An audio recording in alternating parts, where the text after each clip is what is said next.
Drafters Fantasy NFL Best Ball Championship, a $2 million prize pool with $300,000 up top.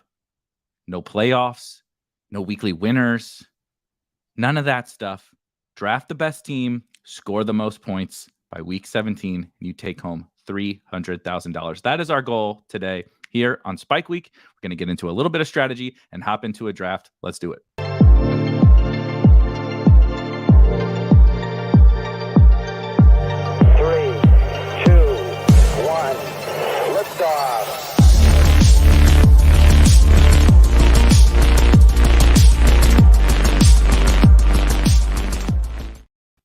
What is going on, guys? Welcome to a fun daytime special edition. As probably everyone knows now, our good friend Rob Coakley is out at the World Series of Poker, going to go take home $1 bazillion in the main event here. So we kind of tweaked our schedule a little bit to bring you a special drafters draft. I got my guy Bernie, aka BKirt, here. And we're going to walk through really quickly a little bit of strategy for drafters. If you are unfamiliar, which if you're watching this, you might be familiar, but a little bit of a different best ball format relative to what we're used to. Very, very different from something like Best Ball Mania, both scoring, the actual points that players accrue and, how you win the top prize on drafters. As I mentioned at the top, it is what we would call a cumulative scoring format, meaning once you draft your team, those 11 people we're going to draft against here in a minute, it doesn't matter. We're competing against everyone else in the entire tournament to score the most points from week 1 to week 17. So that has a little bit of a different strategy around it, and we're going to try to see if we can tackle that today. But first, here's behind the scenes look. I always call you BKirt, and everyone calls you BKirt because that's like what we do in this industry. Yeah. People just go with the username. Do you prefer to be called by Bernie or BKirt? I have just literally made the assumption myself. I'm like, I just call him BKirt. That's what I see on my screen every day. That's the person that I talk to. What should we address you as? What do you want the people to address you as? So the official stance is my friends go with BKirt, and there's some derivatives off that as well.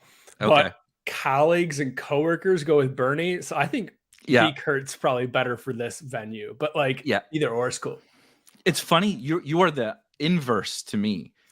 There is no one besides my wife and my parent, like my direct family, my parents and my sister, even like my closest family, my first cousins, like my uncles and stuff everyone calls me Bime, like dime, but with a B because my last name is Bimefor, obviously. Literally no one I know calls me Erik. And really? The opposite end is we come on this, and everyone, that's the only thing that people know me as is Erik. And so it's very funny. We're kind of the inverse, that even your friend, you're used to being called BKirt. People here call you BKirt, and your friends call you BKirt, but just your colleagues. But let's get into really quickly. I want to hear your thoughts. I know you've been crushing some drafts, and two-part question before we hop into this draft and start diving in to building this team. What is your general kind of strategic approach around drafters, like in terms of how is it different from any other format of best ball? And then what have you seen so far this year that are some things that you've, whether it was something you planned to do going in or some things you picked up doing drafts that you think are kind of some strategic edges? Yeah, absolutely. And I've actually changed my strategy a lot this year compared to last year. So I'll go into kind of the differences in a second. Oh, perfect. But first off, big shout out to Rob. He's in the final 441 people in the main event. That's pretty sick. Can I also add to that? That is the exact same amount of people that are in the Best Ball Mania Week 17 final. So I'm pretty sure that's a sign from the gambling gods that those two are very random numbers. If they match up for him to make it to that final number, I think he's supposed to win this thing. Yeah, I mean, I would be so happy if he got the 5.5 Cranes that are going to be awarded to the winner. I know. Of the main event. Okay, so let's jump into the drafter strategy. Enough about Rob. Yes, enough about Rob. So you mentioned how it's different. You're not just competing against your 11 pod mates or 11 draft mates. And I think that's where I struggled a little bit last year. I about broke even on drafters, but had no real sweat at the end. Mm-hmm. And I think it's because I was really focused on winning my draft lobby as opposed to winning the contest. So that's where I've shifted a lot of my thinking coming into this year of, okay, how do I get myself that 1 percentile outcome or 5 percentile outcome and hope to run good and hit the top 10 or something like that? Because you can see, we have it pulled up here. You really, I mean, it's pretty flat, but like you really want to get in the top 5, like if you're going to make any money on the contest here. So getting in that and making yourself viable to actually get those outcomes is something that I've been really focused on. Right. As you say, there's what you see on your screen here. And for the audio listeners, there's 111,252 potential entries into this tournament. That would be if it fully fills. Not that's something we'll be diving into later this summer. If there's some overlay sitting here that we can potentially take advantage of. But, let's call it 100,000 or 100,000 plus entries into this tournament. You have to score more points than all of those teams for 17 weeks. And like you said, we're so ingrained with, right? Because we can't see the other drafts. We don't know what's happening elsewhere. The only thing that our human brain kind of thinks about is, all right, I'm in this room, right? If I get, something to fall to me, I have to do what this room is dictating. And of course, you want to take advantage of things that the room is giving you, a massive value on some wide receiver or something. But you also have to take into account that, like, this is not a situation where you said winning your draft really nets you anything at all. You could win your draft and not come close to even min cashing in this tournament. Yeah. Whereas on Underdog and on DraftKings, if you win your draft, it's like, look, I made money, or I didn't lose. I certainly didn't lose money. You may not advance, anywhere past there, but that's the first step of a 4-step goal. On here, that goal does not exist. It's not relevant. And so things like, right, unique combinations, things like maybe some folks might want to take a little bit of a bigger player stand on certain individuals. I think that's an intriguing strategy. Mm-hmm. Say, I'm going to get 2 things right this year, and then let the lottery gods and mix and match around those couple of things. There's a lot of different things that we can do in this tournament. Yeah, if you want to go ahead and hop in and we can just talk while it's loading up. I know there's some people sitting in the chat getting ready to foaming at the mouth, it seems, to 7 more. Okay, 7 more. So was there anything so far this year? You mentioned like your strategy has changed from last year to this year, but was there anything you're specifically doing this year that is you kind of believe is a big edge, or just kind of a strategical angle you're taking to this tournament? So I'm trying to stack 2 offenses for sure. Ideally, one of them being a lower end. Like, I just think of somebody like the Packers. Okay, if I can get Jordan Love double stacked or even triple stacked, that if they greatly outseed what the market expectation is on them, that's a way that I can help differentiate. If we looked at my drafts, you'd see I'm a sicko and I'm making Ryan Tannehill Titan stacks on drafters. Love it. Dude's going undrafted in a vast majority of drafts. No one's stacking the Titans. Like, if I can just get a Henry, Chig, and Burke stack going with Tannehill, like, okay, yeah, Titans probably suck. Vegas has them at like a 3.5 over under.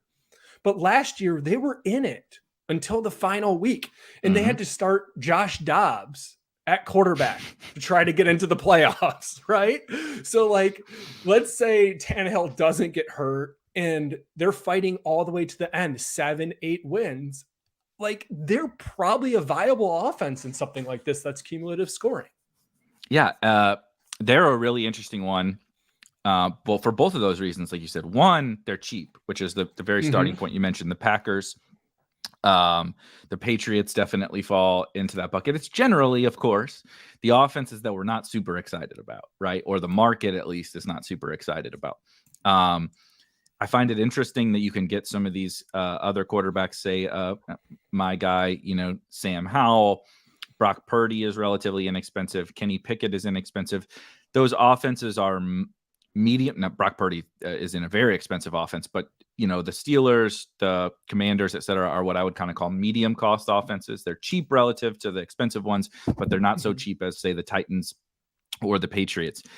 And that cost, just that general cost, we know that like stacking in the correlated upside weeks and all of those things are very important. And I don't want to say that they're more important in this, because they're not, but they're more important than in this format over the course of the entire season, right? You could not stack a single team in Best Ball Mania and probably perform at expectation if you just like set general positional, guidelines, right? Don't take 5 quarterbacks, don't take 5 tight ends, whatever. You could probably do fine, just like soaking up ADP value, taking the best player available. But where you run into trouble, of course, is the playoff weeks where you need those spikes, right? You just need to finish in the top 2, sometimes the top 4 of your league to advance on Underdog or DraftKings. And so it feels like, oh, I got to stack on Underdog and DraftKings, and here, oh, I don't necessarily need to stack. And I kind of treat it the opposite. I want to stack on those other sites, but it's because of week 15, 16, 17. Here, it seems counterintuitive, but I need, right, when Jamar Chase drops that 50 ball, right? Well, that's probably like 4 touchdowns because it's really hard to score 50 points without scoring a whole bunch of touchdowns. Well, what does that mean? Joe Burrow is probably having a monster week as well, right? And so when, as you mentioned, the cheap offenses do well, and it looks like we're at 8-12, so 4 more if you're watching, listening, etc. When the cheap offense exceeds expectation, when Treylon Burks and Tannehill throws for 304 and he actually makes your lineup, now you still have a loaded team of superstars with these spikes from the cheap guy. Is Ryan Tannehill going to be the QB1 overall at all this year? Probably not. But what happens when it happens? The Titans have been a good offense, and Tannehill was a good fantasy quarterback for years. I know AJ Brown's gone. There's no Julio, whatever. But like, what happens when the cheap offense has the big weeks and you want to use those scores? It's even more impactful than just a general stack having that big week, right? When last year, when Trevor Lawrence was having big weeks and Zay Jones was having big weeks and Evan Ingram was having big, like if you had that stack, like we all love Christian Kirk, and he was cheap too, I guess. They're like a little more like the Titans actually, where this year, which is kind of crazy to say, when they have those monster weeks, you still have Jamar Chase and Tony Pollard, right? And George Kittle and Jerry Jeudy. You have all these guys on that team alongside super elite performances, and it's all coming together in the same week. And so those spike weeks are what win you this drafters tournament, even though it feels like I just need to score a bunch, right? I just need a bunch of guys who score a bunch of points. Draft the best players, right? Yeah, right. You would think, like, I think the human brain would think that inherently in this, but I actually think it's kind of the opposite, because I need these monster weeks that come together at the same time. I want the monster weeks in general, but I want to have the weeks where I score 200, 250 points because Tannehill scored 35 and I have the 2 guys that he threw it to, and I have Justin Jefferson, and I have, et cetera, Breece Hall, whatever.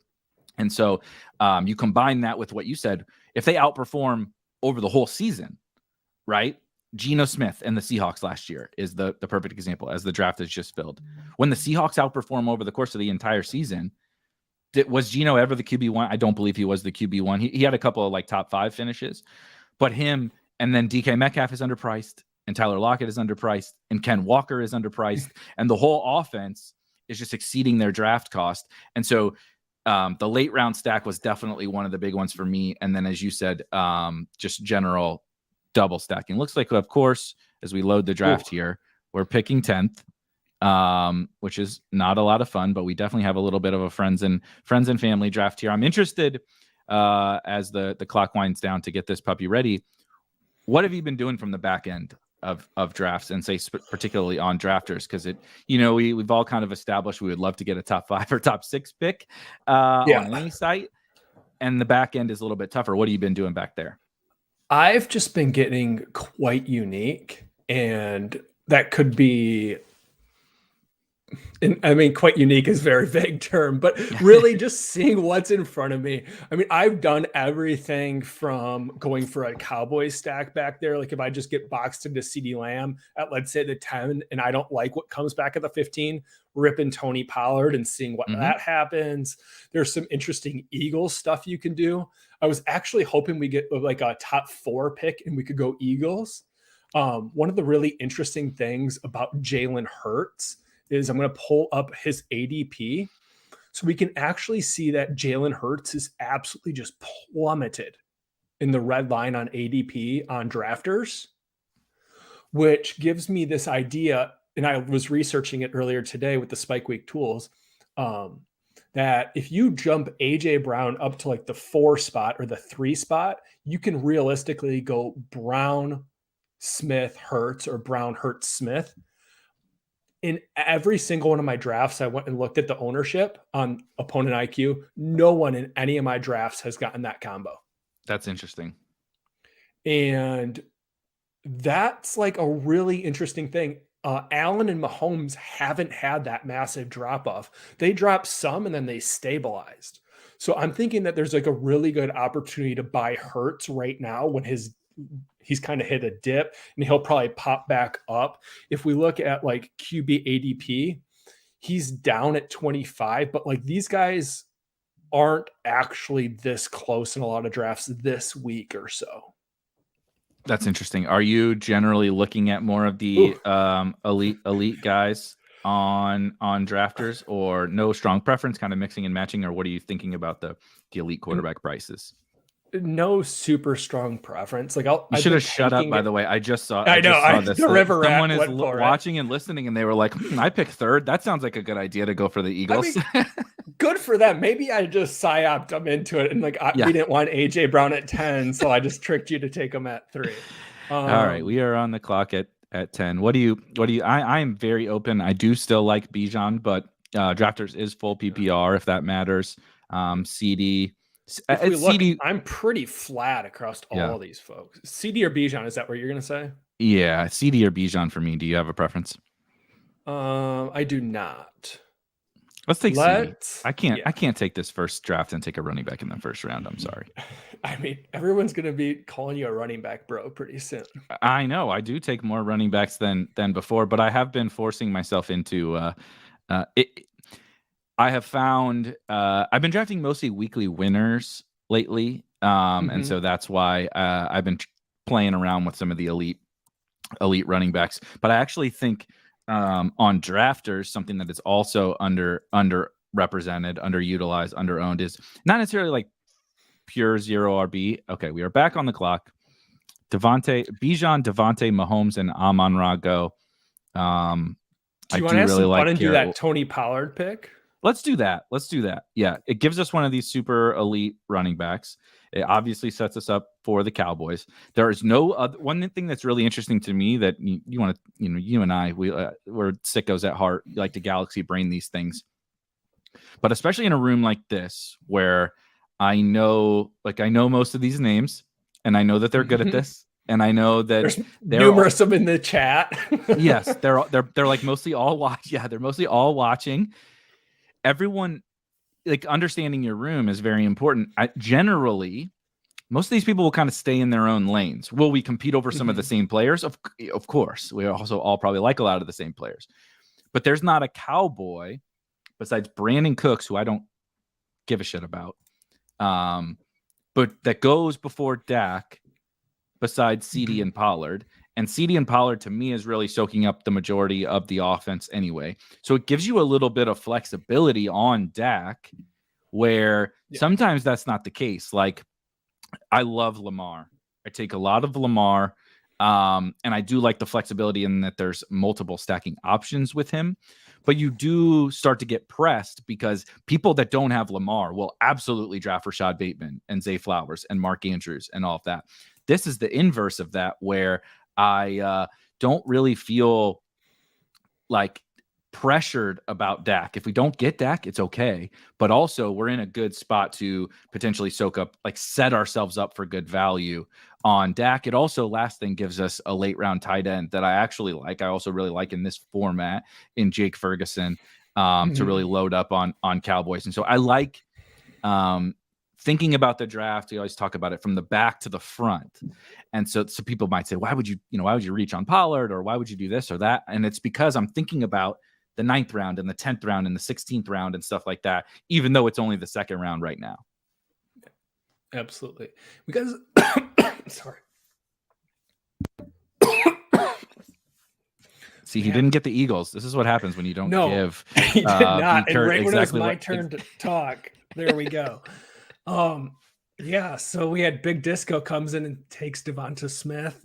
Oh man, I just talked about staying in our own lanes, and then people are the Eagles. I guess though is, I mean, who doesn't want the Eagles players? Yeah, right? It's different. It's very different from reaching for an unstacked Dak than taking Devonta Smith, who is just a good pick all around. Yeah.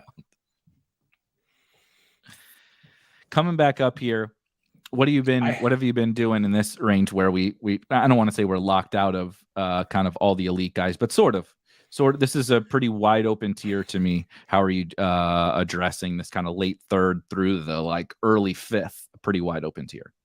I was kind of hoping that Keenan Allen would come to us and we could do like a Keenan Mike Will, and then that would give us outs on Herbert and Dak. I'm pretty indifferent here. I'm probably between Lamar and Ridley here. Let's take Ridley. Yeah. I that can basically work as that Charger stack I was thinking of. Yeah.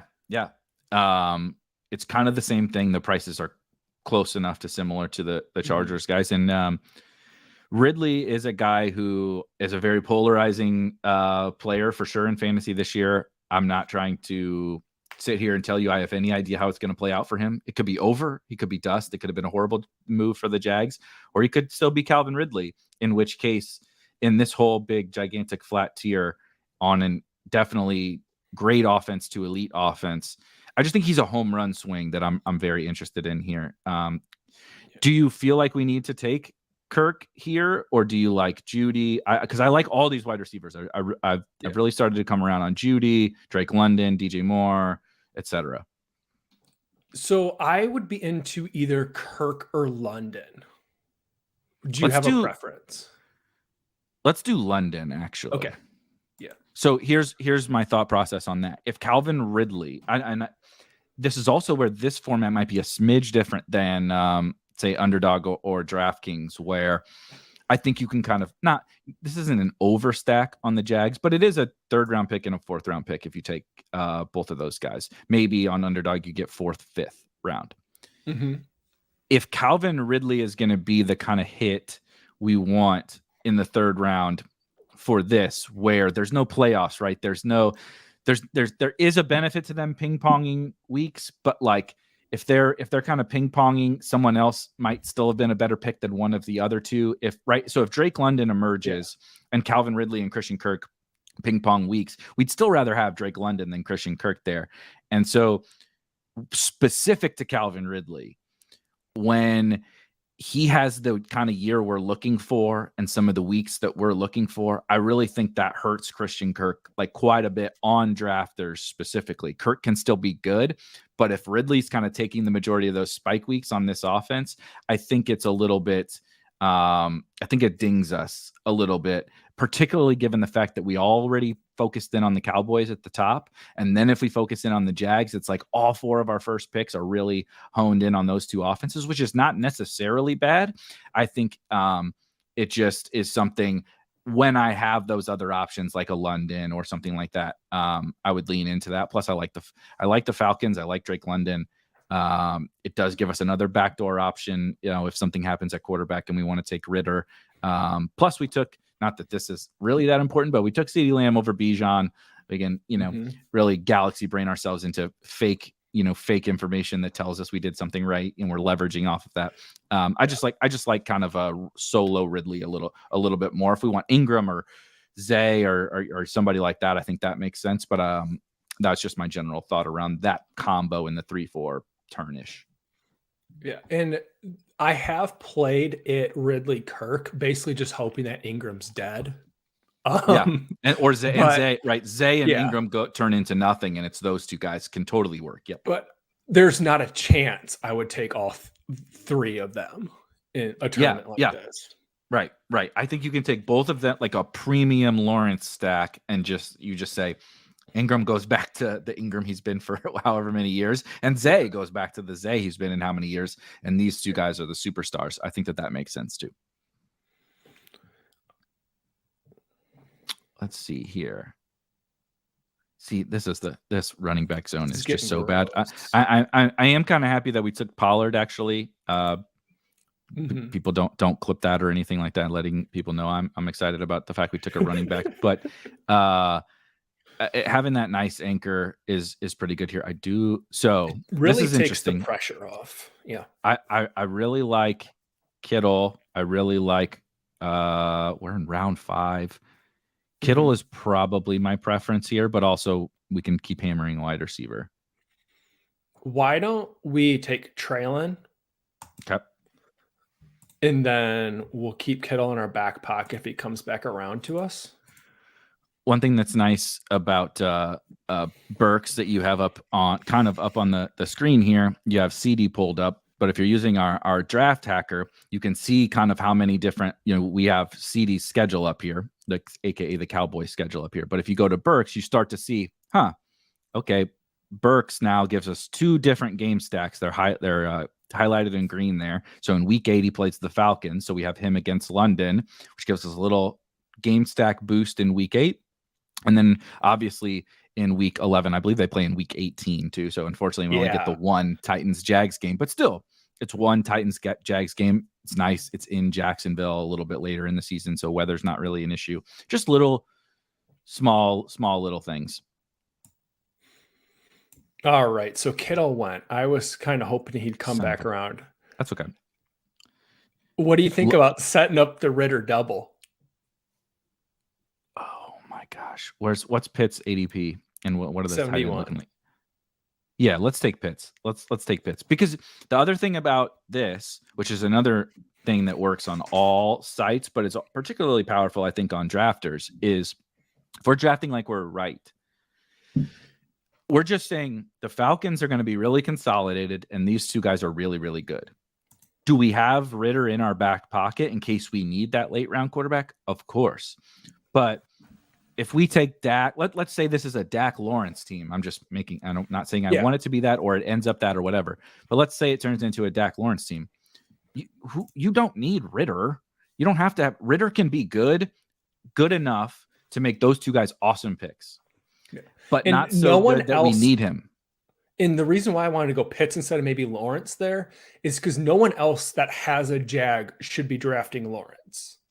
Right. We have Jalen Hurts already on the Kirk team. And then this team in the 2 hole shouldn't be drafting a quarterback here. If they draft a quarterback here, they're dead.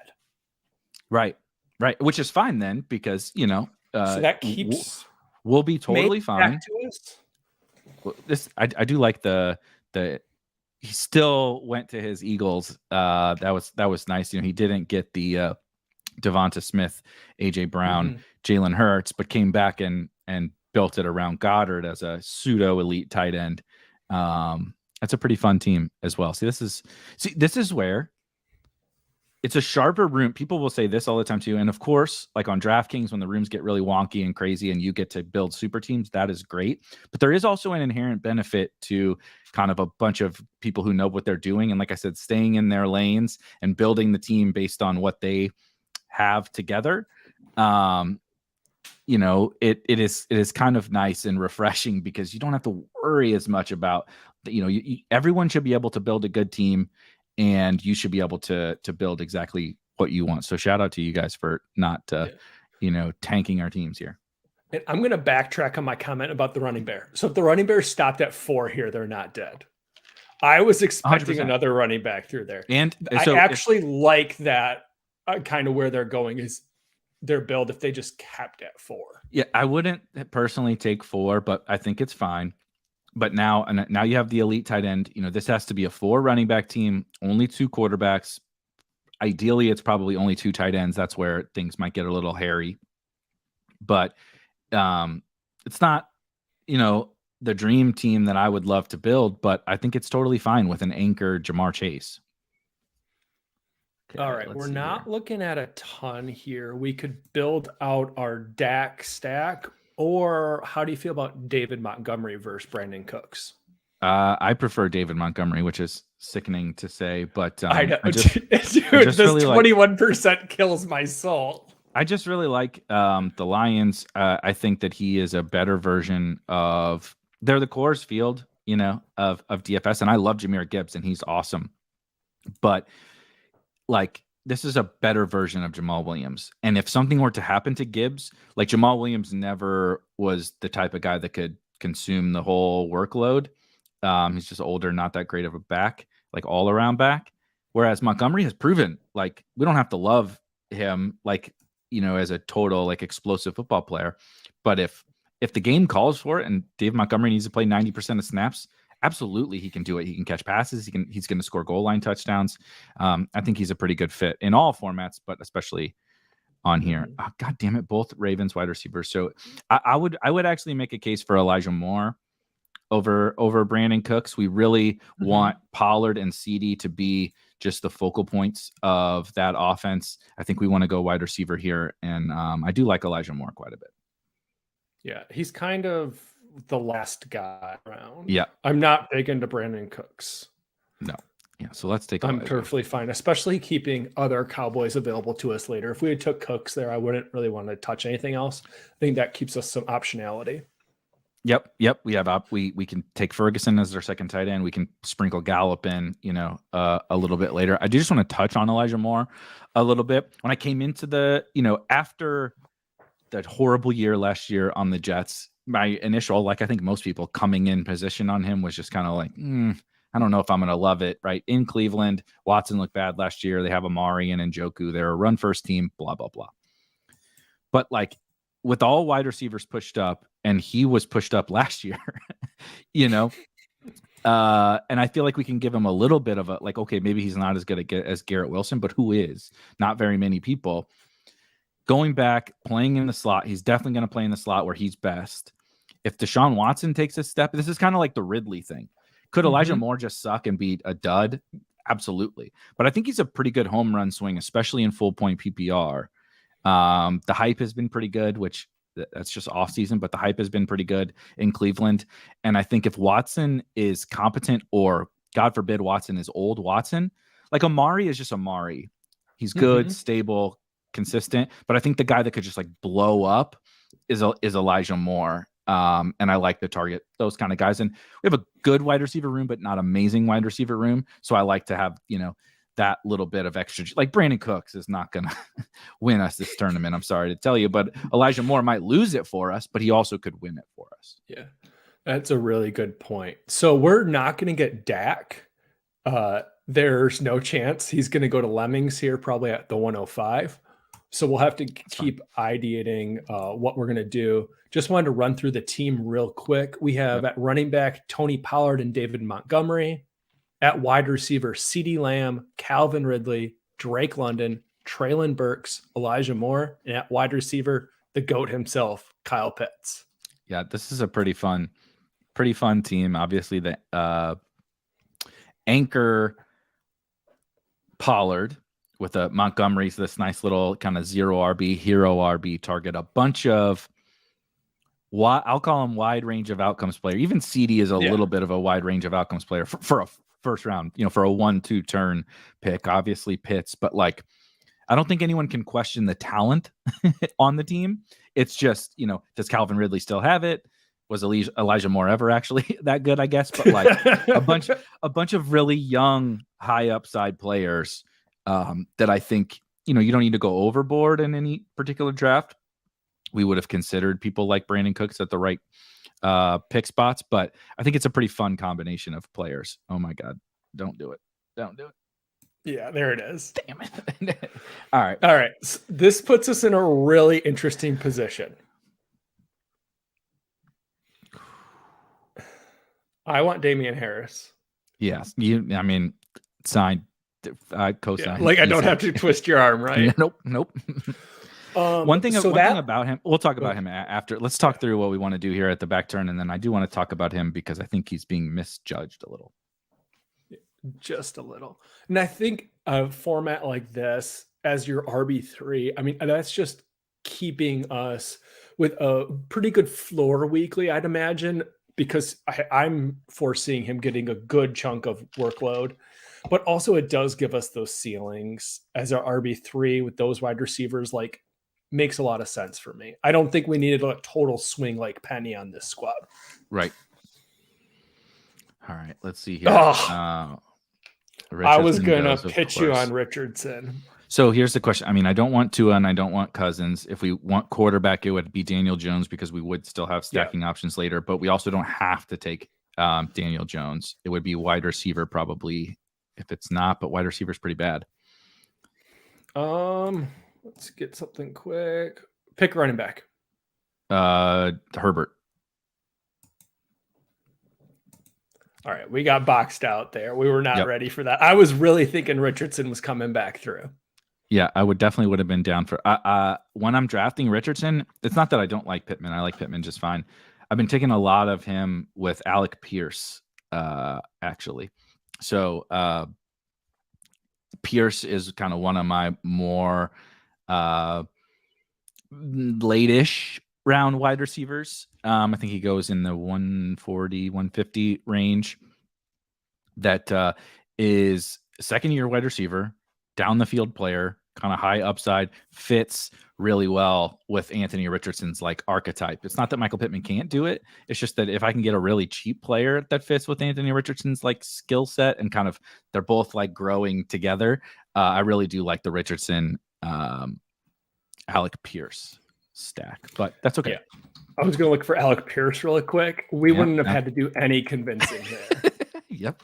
It's probably about what I got too, which is funny because obviously I draft plenty of wide receivers, but I do find in that little pocket of the draft there, we get past this area of running backs where I kind of like them, almost all these guys. I think they make a lot of sense. And, you know, whether it's Herbert or even Kamara, right? We took Harris, Penny, Jamal Williams, Brian Robinson, all those guys make a lot of sense on just about any structure of a team. And then you get to a tier of running backs that like are fine, but I don't love. But that's where like Alec Pierce goes and those kinds of guys. So I end up like bouncing back and forth. Okay, running back, wide receiver, and then now we're going to go back to running back or late round tight end or whatever. Mm-hmm. What are you thinking about quarterback and stacking wise now? Should we be thinking about something we want to set up? I will say I have not really been drafting Alvin Kamara too much, but we're going to get, if it does come all the way back to us, and there he goes. So never mind. There goes to Updog. Yep. But I also think he's interesting on drafters. If he doesn't get suspended, I do worry about like high value touches in terms of goal line and stuff like that. But I do think the pass game should be pretty good. And Carr's definitely a check down type of guy that could be good for Kamara in full PPR here. But what do you like right now? So with Kamara, I think the price is right now. Yeah. For just factoring in every single thing that could be going on with him. So like if he goes down in the 120s, like I think I'm fine with that. I don't have much yet. He's kind of finally settled down there. Where we're going here is if we're looking to stack, there's not a whole lot that's in this range for quarterbacks. So I'm almost thinking punt in 2 or 3 later. Yeah. My guy would be Jaylen Warren here, because that would set us up to that would be our 5th running back, correct? So we don't even have to take any more. I think Warren is another guy that is like a younger, different version of David Montgomery in that I know he's going to play some. I don't know exactly how much. I don't know what the Najee thing is going to look like, but I also know if something happens to Najee, it's a home run swing. And so I think it just sets us up to now we can start building out stacks because we're going to need quarterbacks and we might need potential cheap wide receivers to pair with those quarterbacks. So kind of being done at running back and having the elite tight end allows us, we're like really, really flexible with what we do. And the nice thing about the running back is it does keep us with 4 different bye weeks for our 5 running backs, which I don't care about buys at all other sites, but here I will. Yeah, I like it. I like it a lot. I agree on Chig. Let's take Chig and set the Titans thing up. Now it's like, you talk about flexibility. It's like, well, we're only drafting quarterbacks and wide receivers from here on out. So every decision from here on out is like setting up stacks or setting up, what we want to do. Like, we're kind of positioned for a few of those quarterbacks, but every single quarterback is on the table. Yes, 100%. Every single one. Like even here where I don't really want to take Geno. If Geno comes, I don't really foresee a time where he would come. But let's just say it happens and Geno falls 40 picks past ADP. We can just take him. I understand we don't have the stacking partner, but we're in need of the quarterback and the quarterback upside. And you could absolutely win with him without one of them with this structure, right? I wouldn't want to take like Geno at cost without any of the 3 wide receivers. But if he falls 4 rounds past ADP, it's a very different discussion, so that's always that balancing act. Can you pull up quarterback when you get a chance? I just want to refresh my brain on the list. So Carr has options for us in Shaheed. If we really got crazy, an AT Perry or something like that in the last round. Obviously, Jordan Love has options for us. Stafford has options for us. Not so much Purdy. Kyler does. Howell does. We could tack one of these quarterbacks with a late tight end too. I think with the cost we paid for the tight ends, we can be done. But if we wanted to build a stack with a Fant or something, we could always do that in our 20. 100%. And I've talked a lot about this over the offseason, but tight ends at the end of drafts, particularly in 20 rounds, a lot of the times the late round tight ends straight up project better than the other positions, in particular wide receiver.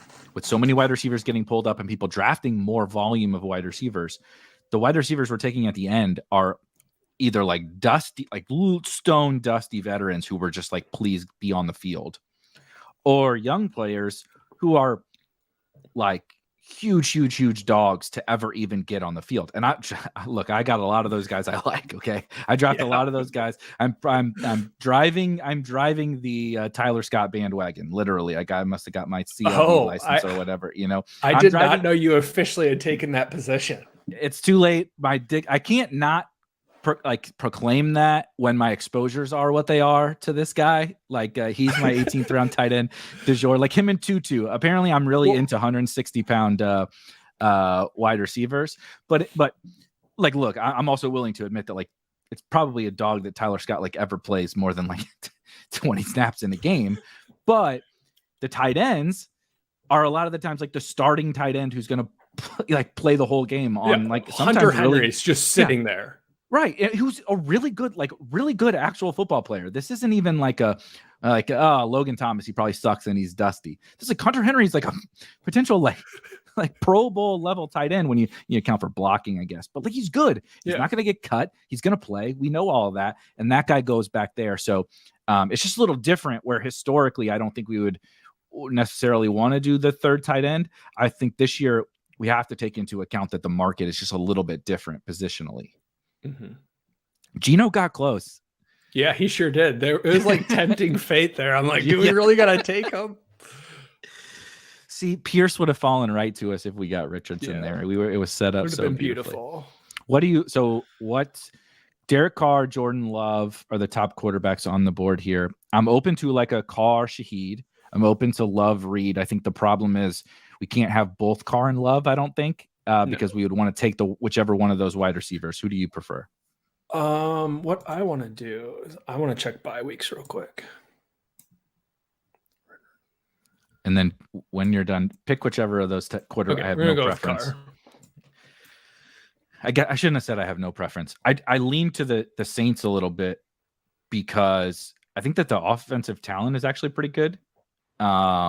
Like even if Michael Thomas is dust, I think that there's offensive talent here, given Kendre and Jamal Williams and Juwan Johnson and Foster Moreau and Taysom. It's not like an amazing offense, but you put Derek Carr, I think, is just like a reasonable enough kind of point guard and facilitator with their talent. And they have basically the best schedule in the entire league, which is more helpful here on drafters, right? If I get 17 weeks of a good schedule as opposed to 3 weeks late in the year when I don't really know, I just lean to him. So then I would take Shaheed.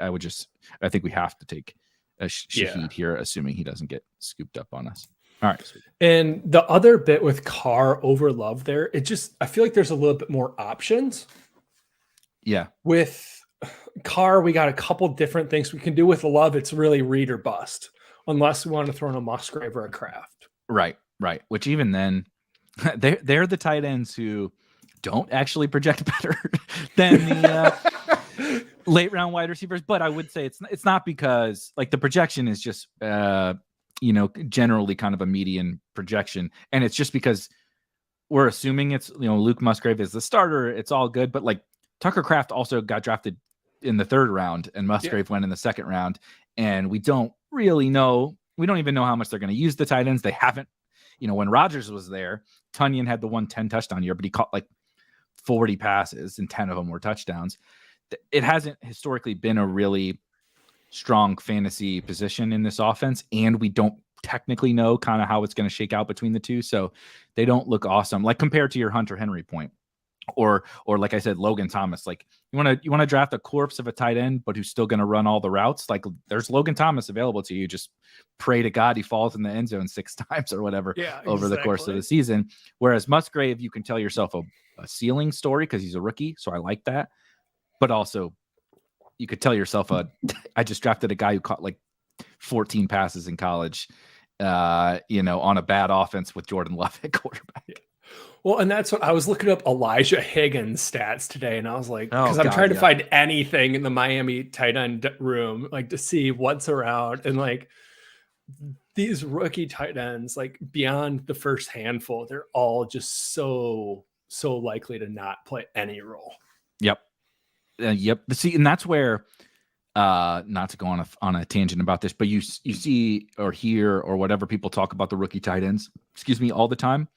And those are the guys that I think you should be worried about with the rookie tight end in fantasy narrative is rookie tight ends don't produce, right?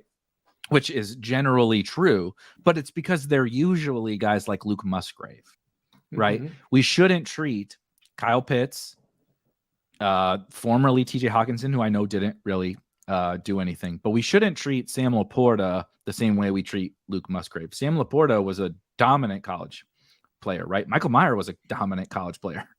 Trey McBride was a dominant college player. Those guys are different than Luke Musgrave. And so I just think that's because you just hear people talk about that all the time. Oh, you can't draft Sam Laporta. He's a rookie tight end. Don't you know rookie tight ends don't do anything? It's like there's different shades of rookies of rookie tight ends. But yet generally we treat them all the same. That's why Laporta goes so late, right? Like Brock Wright and Shane Zylstra and James Mitchell were dropping dong on people at the end of last year when TJ Hawkinson was gone, but we won't draft Sam Laporta. Like that's silly. Dropping dong. Let's work that into a YouTube short or yes, Twitter video that we can do. Okay. What do we like in here after I ramble about, I'm thinking we're going to probably double tap wide receiver. Okay. What's quarterback? So we know we have Tannehill in our back pocket, right? Ooh, Love is back. Reed. So shit. There's just nothing. Yeah, and there's no. I don't think it's far enough. Curtis Samuel gone. Yeah, he's gone too. Shit. I'm trying to think if there's a stacking. I'm just gonna throw my cheat. Is Stroud? Is Stroud still around? That's what my throw-in was, hoping that maybe Stroud was still around to give us another option. So, and then I saw Devontae Parker on there, which would give us outs to Mac. Trying to see. Oh, and he goes. Or Terrace Marshall, which would, we don't have to take him, but would give us outs to Bryce. Give us outs to Bryce. What's Stroud's ADP? What's Stroud's ADP? Do we want to just take him and then come back and take Tannehill? 186. Yeah, I feel pretty good with Stroud. Let's take Stroud. Yeah. I think it's also the right. Houston, Tank Dell goes back there. Who knows? Robert Woods might still be on the board when we come back up. Would give us even more Stroud options. And then now we've got two of our guys. Now, if I didn't want to get to the 18th round or whatever, and oh shit, somebody took Tannehill, and you're like, oh no, this team's bad. This team's really bad. That'll happen on occasion, but let's not waste those on the $20 tournament. Yeah, so exactly. Couple things I want to just toss out while we're kind of waiting for a pick to come back around. I've just now kind of stopped jumping in the 20. I've been fiddling around in the $3 most of the summer, just testing, trying weird stuff out I never do. Kind of using that as a playground before I come and start ripping my 20 bullets towards the end of the summer here. That's what's great about drafters, by the way. Sorry to interrupt it. Having that $3 at your disposal to, maybe you haven't drafted yet. It's the perfect tournament to just be like, I'm gonna get my feet wet, start to figure out 2023, what I like, whatever. Or like you said, you have drafted, but you want to try some things, right? But you don't want to spend $20 experimenting. Most people don't, right? I don't want to spend $20. I don't want to piss away a few $100 experimenting. You got the $3 to do it. Yeah, it's a pretty rich experiment to end up with Ritter and Tannehill as your quarterbacks. Yes. Okay, couple things I wanted to show here. So interesting enough, pulling up opponent IQ, 31% of my opponents are going with a 3-6-8-3. Wow. That's crazy.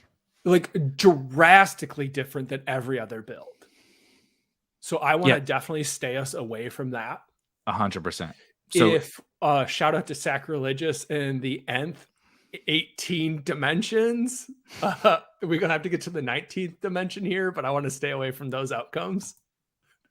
Yeah, we just posted an article and have more coming from Sacrilegious that kind of talking, but the main thing that he talked about today, and among many really good things, but the one thing that has stuck out to me was exactly what you just said, how kind of overutilized the three quarterbacks are. And I think in particular, and he was even talking about underdog on drafters and DraftKings. I'm not saying we're going to draft three quarterbacks on this team. Okay. But and so I'm not saying to never do that. But I think the default for most drafters is to go three quarterbacks and three tight ends. And almost no matter when they take those guys, maybe they'll only take two quarterbacks when they have one of the elite guys. But it's just an easy, natural leverage to just stay away from those super, super popular builds. Even though, look, I get it. In the 19th, 20th round, the quarterbacks feel better. But when you have decent enough quarterbacks, I think you want to realize to win this thing, you need these lottery. You're going to need some absurd lottery ticket to hit at least a few times a year, if not over the course of the entire season. Robert Woods is around. Yeah, or Tank. We got to take Robert Woods. You want Woods or Tank? Is Tannehill gone? Tannehill's still available. Okay, so I think we're gonna want to hit him with one of these picks, and then Woods or Tank Dell probably. Yeah, maybe that's what we do. Is we take Tannehill and let the room decide for us. Yeah, let's do that. I don't imagine we're gonna get sniped on Tannehill, but I would rather. Not. I guess Ritter was there too as another backstop, but I think I prefer to take Tan. I kind of like. Maybe this is silly. Tannehill also technically has outs to be on the Falcons. I think we're talking about a very small percentage chance, but it's not inconceivable, which would kind of give us, we kind of give this crazy double outs to the Falcons deck. Do you prefer Woods for sure to Tank? I'm pretty indifferent on those two compared to each other. I actually have 24% Tank compared to 0 Woods. So I'm going to use that as a mini tiebreaker. Also, I don't know a ton about Mechie just because he's totally off the radar. I would guess Robert Woods and Mechie don't play the same position. Right. That's a total dude on a computer in Michigan, which I saw there's a chat asking, are you in Michigan? Yes. Take, as opposed to, I think if either of them played the same position, I would have guessed it's Mechie and Tank. Yeah. So my expectation for John Mechie all along has been more of a slot receiver. Yeah. So Nico is definitely going to be playing one of the outside spots. They paid Robert Woods a whole shit ton of money. He used to be good. I don't know. He played the outside with the Rams. Right. If he's an outside, what he's going to do here, who knows? He's an outside wide receiver. Tank is a slot, 100% a slot. Not there. There really no questions about it. Mechie is a little bit flexible technically, but he's 5'11", 194, smaller guy, not a real burner either on the outside in terms of straight line speed. I think I don't actually want Mechie and Tank on the same team. I don't think it's not out of the question, but I think if we're like, it's kind of like the Cardinals thing, right? So they trade or they're going to not have Nuke anymore. When there were trade rumors, now he's cut. Obviously, everybody saw what Greg Dortch did last year and said, "Oh my God, it's Dortch season now." But Dortch and Rondale Moore are like the same goddamn player. 5'6", 5'7". They're not going to be on this field together. They physically will never be on the field together because they're both only slot wide receivers, right? So Hollywood's going to play one side. Michael Wilson is going to play the other side in Carolina. It's not quite that because John Mechie is not 5'7", 170 pounds like Dortch is. But I think it's more similar to that where you can't just like look and be like, oh, next guy up, right, for the Texans, because you would kind of probably think that's Mechie. But I think it's more Mechie versus Tank with Woods and Nico on the outside. So I think Woods was the correct pick here. All right, 2 picks left. I'm thinking 2 wide receivers. There's not a whole bunch of ADP fallers like that are making me want to jump out of the wide receiver game. Where's yeah. I think we just hammer wide receivers here. Guys, again, our wide receivers are fine. They're not absolutely amazing, right? I like them, but we're not dominating this tournament at wide receiver with these current wide receivers that we have. Okay, is 2-2 on the board? The 2-2 is probably available, and I don't even know if I want to pull them up, Eric. It's going to be it's only 8% on drafters. The DraftKings 2-2 is getting out of control. You're a coward. No, 2-2. I do think 2-2 also makes a lot of sense in this format where you could potentially be worried about the Rams, and I am very worried about the Rams over the course of the entire season, like Cooper Kupp, Cam Akers, Matthew Stafford, etc. I think it could be bad. He's only 39% drafted in yours. See, that's even beautiful. That's even more beautiful. Okay. Wide receiver. Let's close this baby out. Downs is interesting. Downs is a 20th round pick here. I really like Downs. So I was thinking Downs, Westbrook-Ikhine, or Phillips. I don't have any Downs. Let's take Downs. I was trying to look at the schedule really quickly. So here's part of why I'm thinking about this, right? We have a bunch of those. So he's a rookie. When we just said our wide receivers are good, not amazing, giving us a little bit of that extra added upside from a rookie. He's also a little bit more of the PPR player. It's kind of funny he goes higher on other sites than he does on drafters, but I think he gives us a little bit of that late round home run swing. We have the Titans, we have the Jags on here. We have a bunch of little correlations that go with Josh Downs, and so just kind of like tiny little micro edge when we get there. Pull the lever or pull the string on this young rookie there that correlates with our team. Yeah, we have a lot of AFC and NFC South vibes here. Some other stuff mixed in, but especially with our quarterbacks and our pass catchers, which, I mean, that's if I was going to choose to correlate, that would probably be where I'd end up. I want to say I should have pulled this up before now, but I want to say, so the Saints. So here, you want to talk about fun, kind of not even necessarily planned out stacking. So the Saints play the Titans in week 1. They play the Texans in week 6, the Jags in week 7, the Colts in week 8, the Bears in week 9, all of which we have players from, the Falcons in week 12, the Lions in week 13, the Rams in week 16. So, we're getting a bunch of dome games as well. In those games, half the teams play in a dome or at least in good weather outside of the Titans, basically. And so it's just kind of, look at that. Look at all the green on there. It's like all of those weeks we have these correlations at varying different costs. And so it's just again, that is not the end all be all. If you don't have a million game stacks on your team, there's probably a point of diminishing returns on prioritizing like maximizing every single possible game stack. But it's especially when you factor cost in and the fact that you're drafting a good structure like we did. I actually think it's really, really nice. And this team worked out really, really well, right? If the Saints are what we're hoping for, or the Titans, either one of them, we have all these correlations with all those guys.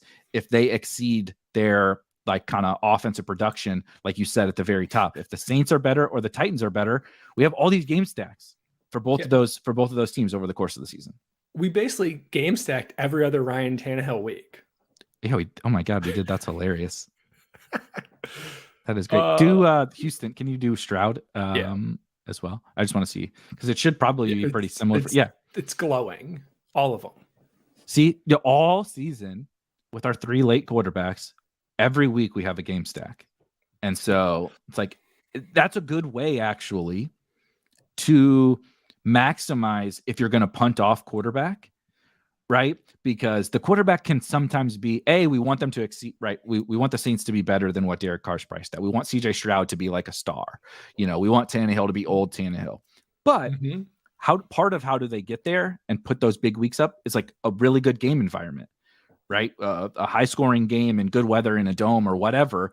And so I don't want to say I'm not as concerned about it if we did the Eagles thing with Jalen Hurts. It's like, look, the Eagles are going to smash, and we just want them to score a bunch of points. I don't necessarily care if we got these bringbacks, but on these punt teams, I think it's a good way to kind of get less things right over the course of the entire season. Like we said, the punt quarterbacks are going to be good. Okay, if they're good, what does that mean? That means these games are going to be better than we expected. So I like it. I like it a lot. And like, especially if we got a good team, if only one of those 3 quarterbacks exceeds expectations. 100%. One exceeds and 2 are meh, that's fine. But if 2 of them exceed or something like that, or maybe Tannehill starts out hot, Stroud comes on late, and Carr's kind of him throughout, we got a pretty nice setup here. We'll read the team in a second, but I did want to give a shout out. I don't know who it is yet, but we do see somebody is our first indoctrined into the Tune Squad. It looks like a Michael Wilson Tune stack here. I'm betting it's Updog, but I need to get up there and see. It is 100%. It is Updog. Welcome to the Tune Squad. Tune Squad, rise up. He says, I haven't dipped my toes into the Tune Squad yet, but I get it. This is definitely, these are the types of things you see on the Sicko streams like this. The Tune Squad, the Michael Wilson, Clayton Tune stacks are definitely the things you see here that you may not see elsewhere. So please don't hold that against us. We become members of things like the Tune Squad, or we drive Darrington Evans from a undrafted player into the 13th round. Crazy things happen in these Sicko streets. But go ahead and is Tutu Atwell this year's Darrington Evans? Probably Tutu. But Tutu is that's like too easy. I guess Darrington, when we look back on it now, Darrington was kind of too easy. Clearly the handcuff to, I know it didn't work, but like clearly the handcuff to Derrick Henry going undrafted. But Tutu is like, it feels too easy to me. It's like, I'm like, he's going to play. He's going to start. He's a big play threat.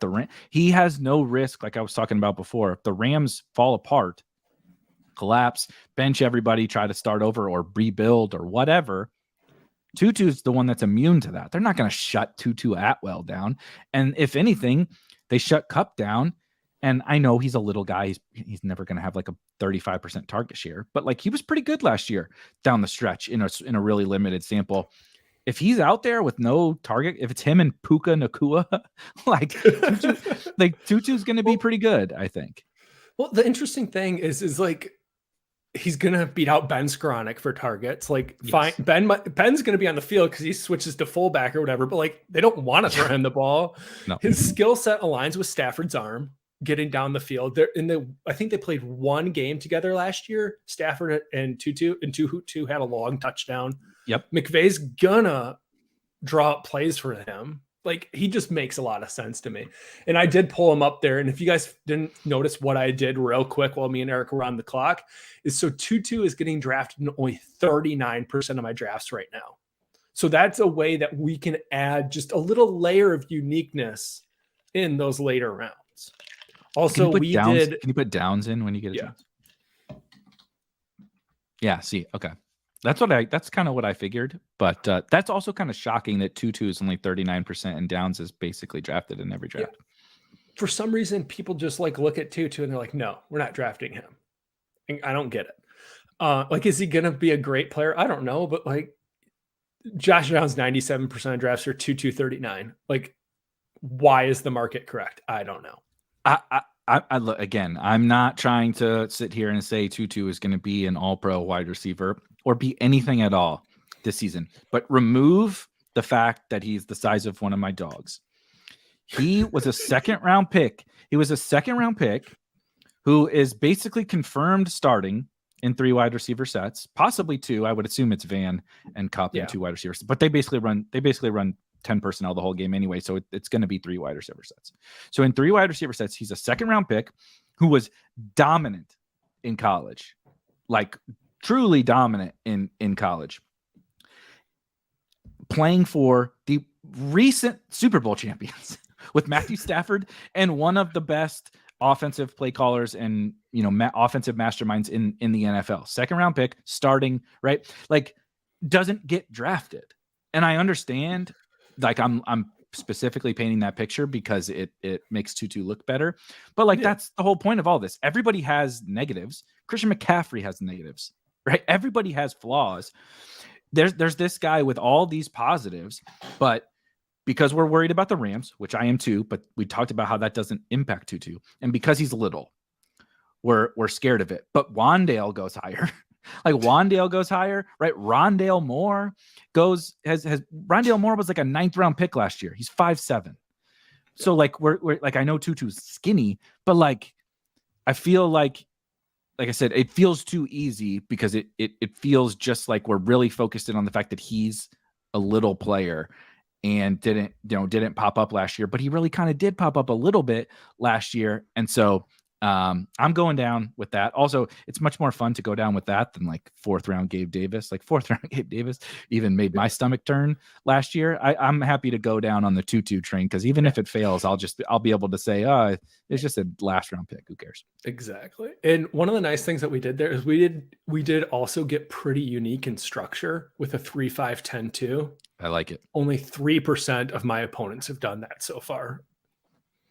And see, that's just a little thing that I would do. I'm glad you brought that up, where it's like the 3-5-10-2 makes just as much sense as any structure, particularly with this team. But everyone else forgoes, like everyone else, so it would have made that a 3-6-8-3 team, right? That's the chalkiest build that you pulled up there. Everyone else would have not taken Downs and Tutu in the 19th and 20th round. They would have taken a tight end and a running back there. And it's like Downs and Tutu might have been the best 2 picks on the board there, but we instantly made ourselves different than how everyone else would draft that team, which is important when there's 111,000 entries in a tournament. It's a little thing. Is it probably going to be the reason you win? No, but over the course of 150 teams or 25 teams or 50 teams, we want to stack up those little things because when they hit, that's what wins. That's the difference in min cashing and winning the tournament. You never know which little micro edge it's going to be, but you'll know when it hits. When it hits, it's what wins you the tournament. And we didn't do anything wild here, and we got an extremely unique team. We took a 1st-round player and a 2nd-round player together. Yeah. And we're projecting that 1% ownership together. Crazy. It's crazy. Then add in some structure uniqueness that wasn't outside of the realm. It's just like the last 2 picks you just outlined. And we just got ourselves something that's viable for the win. Is it going to win? Probably not. Let's hope it does. This stream will get played back forever. Yes. But like little things like that in a tournament that's cumulative scoring is just what you need to do. 100%. So, we are definitely going to be doing more of these. Maybe we'll make BKirt come back and we'll draft a couple more of these over the course of the next couple weeks. 2 quick housekeeping items. A, if you've not signed up for drafters yet, there's a promo code up in the corner, promo code SPIKE. You can get 100% deposit bonus up to $100. So deposit $100. Get $100 free from drafters to use in this, right? So 5 free entries into this tournament or a bazillion free entries into the $3 tournament. You also can get a free month of Spike Week Premium if you use promo code SPIKE and go to, I'll put a link in the description. You just have to fill out a quick form and say, hey, idiots, I signed up for Drafters using promo code SPIKE, and I would like a free month of Spike Week Premium. You can get that. Those are the main two things. If you already have signed up for Drafters and you want to use Spike Week Premium, BKirt just showed you all the different things that you can see, both with the Draft Hacker during our draft. We were able to see the correlations and the player schedule and stats and everything. It's really good for drafters. I think it's good for every one of the different sites, but I really enjoy it for drafters. And you got to see Draft IQ. You can see how often your opponents are drafting different things. You can see how you're specifically player combinations and structures that you're drafting and all those different things, all within Spike Week Premium with Draft IQ. But before we get out of here, BKirt, anything else that you want to leave the people with? Just going to do a quick roster rundown. If anybody's 70 minutes into the stream here and wants to hear the final roster, and then we'll get out of here. So at quarterback, we have Carr, Stroud, and Tannehill. Running back, Pollard, Montgomery, Damian Harris, Khalil Herbert, and Warren. Wide receiver, Lamb, Ridley, London, Burks, Moore, Shaheed, Mechie, Woods, Atwell, and Downs. Woo, that's 10 top receivers. And then at tight end, it's a Spike Week special with Kyle Pitts and Trev's favorite, Chig Okonkwo. Shout out to Trev. We had to get, I think that's the first time I've drafted Chig on a stream at all. So even when Trev was on there, we wouldn't let him have Chig. So shout out to everybody from the Spike Week crew. Tons more stuff coming. If you're watching this live right now or on Rewind during the day tonight, we have another show. Myself and Jacob Sanderson are going to, at 7 p.m. Eastern, going to talk a little bit about upside and how we can win best ball tournaments targeting upside. But for that, for myself and BKirt, we'll be out. We'll be out of here. Well, I guess technically we will be out of here, but we are out of here, and we'll see you guys a little later. Peace.